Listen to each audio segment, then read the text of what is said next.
lads, and welcome to another FIFA 18 video. This one more on the actual game itself rather than my plans for it. Today I'm going to be talking about the FIFA 18 demo which came out last Tuesday, and I'm going to be giving my thoughts on it, the gameplay, the CPU, the atmosphere, the celebrations, and all sorts of things to do with the demo which we are now exposed to, we now know about. Obviously the game can update throughout the year, so it's not going to be the final game. I very much doubt it. It's not going to look very different this time next year, FIFA 18, and I've no doubt. But I'm going to give my initial impressions. Obviously I've only played against the computer. I haven't played live games against anyone. I have played kickoff against my brother, which you'll see clips of in a bit, but I haven't actually played online, which no one has. I've literally just played the demo like most people, and the opinions I've got at the moment are it's actually quite good. Now the gameplay itself I find is much slower than FIFA 17. Saying that, most games are normally slower in the demo, you find, and then they eventually bump up the pace and make the game more arcade-like. For me, I don't think they should do that, because when I'm playing with the computers, I'm playing against computers, sorry, what I find is I'm really enjoying passing it around, trying to find the space, and not just bombing down the wings and trying to look for a cross. Because at the end of the day, FIFA 17, you could do that. That was in the game. You could abuse the pace, but yeah, they have capped it a bit, and I hope it stays that way. More than likely, they are gonna make it more arcade-like, just because people are. There'll be Ultimate Team people complaining about it, I think. But for a career mode, I find it really good. I find this gameplay against the CPU really well. Shootings, I find you can score many different types of goals. You'll see here with me score, not many of the goals are the same, which is good. You see like a variety of goals scored, near post, far post, from outside the box, acrobatic efforts.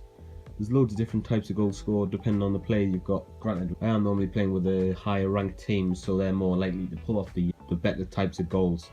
In terms of dribbling, I think you can't just dribble past players. Again, it's similar to the speed. You were able to dribble past a lot of players, and players were able to get out of control. When playing FIFA 17, as I said, especially in Ultimate Team, you could literally dribble past players if you had a semi-decent player.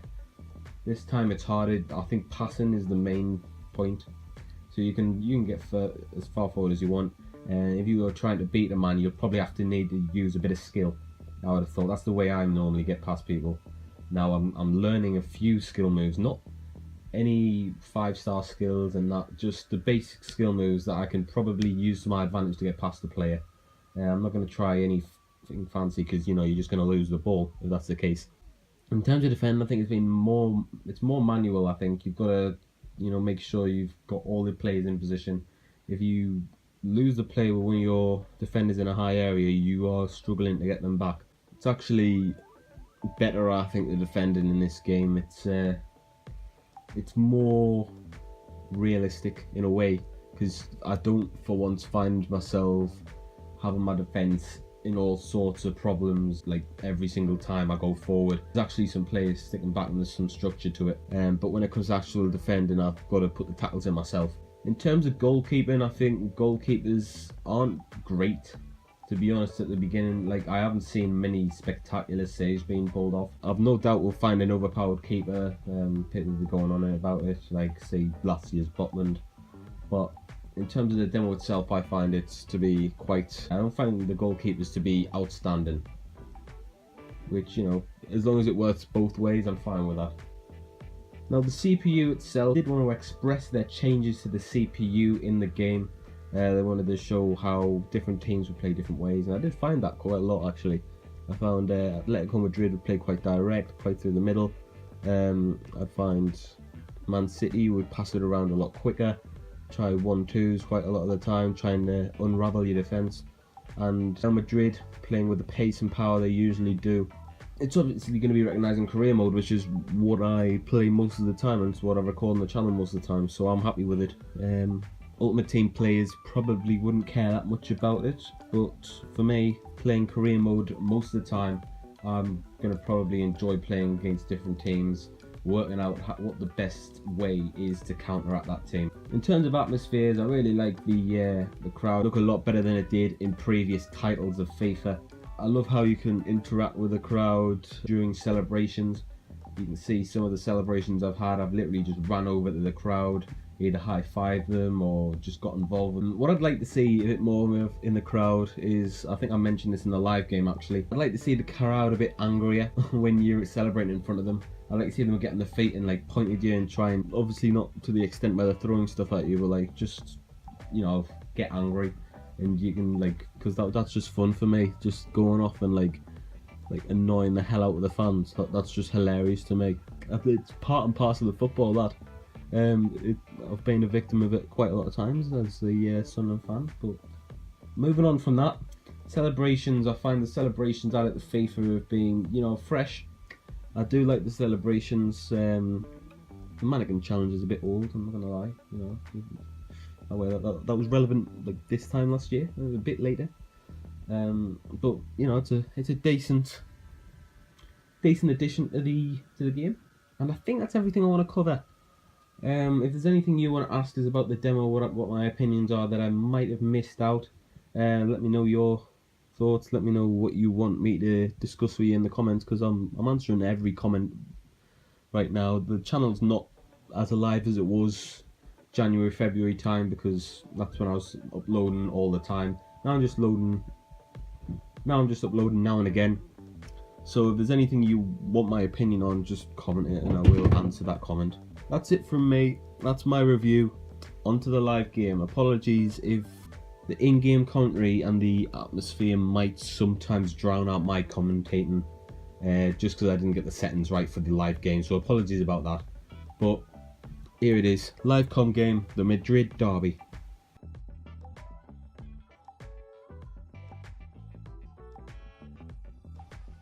Right, I've decided to do one last game. We're going to do a live commentary game of the Madrid derby. Have a look at the La Liga licensing package. I'm going to be playing as Atletico Madrid, a bit of an underdog, and of course they're playing red and white stripes, so why not, eh?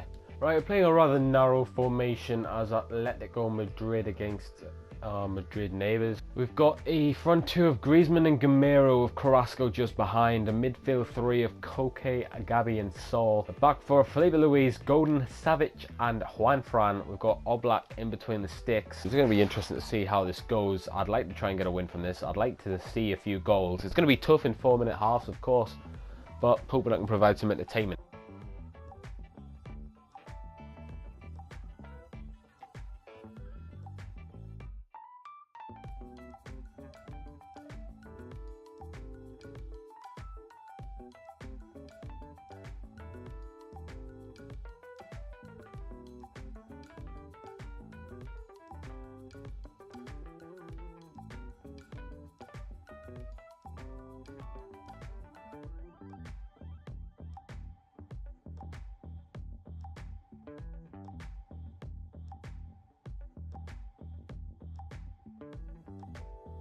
Here's Juan Fran, immediately causing trouble, and it's very good. Griezmann tries to keep it into the box, and that's our throw-in.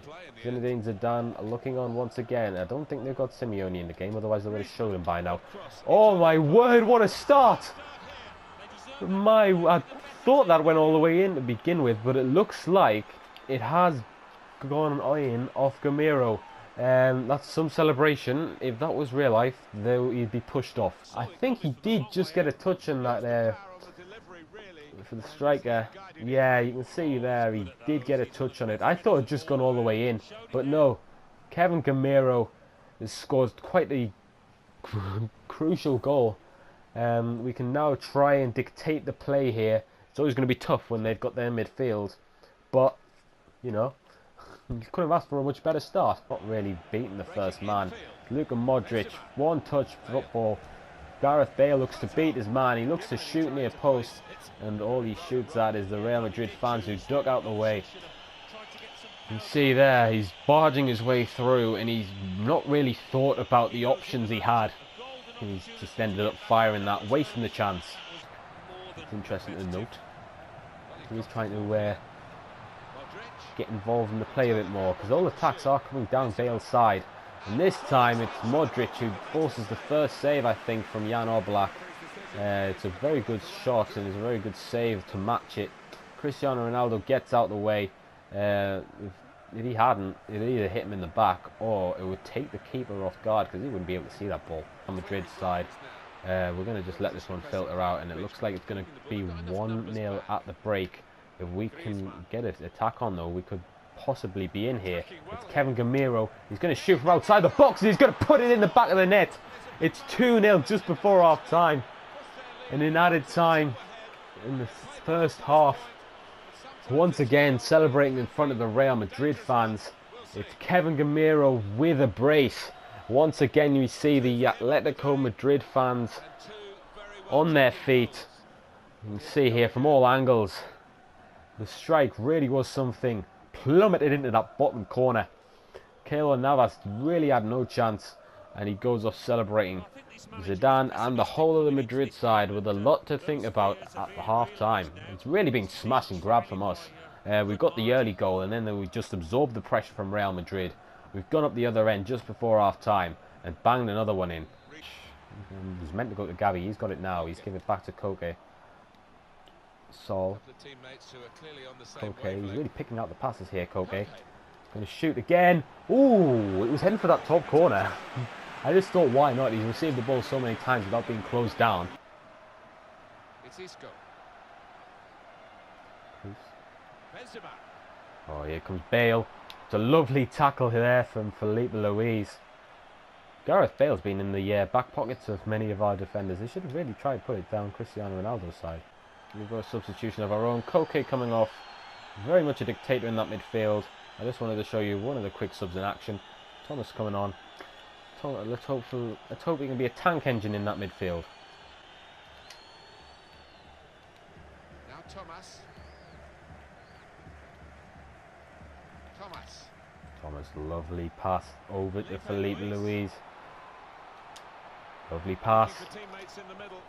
Oh, lovely pass, and it's gone in. It's 3-0. I was wondering if Griezmann was offside at first. The shot fell to... I can't remember. I think the shot fell to Griezmann, and he just put it in. That was an awful shot. It ended up being a cracking assist under pressure.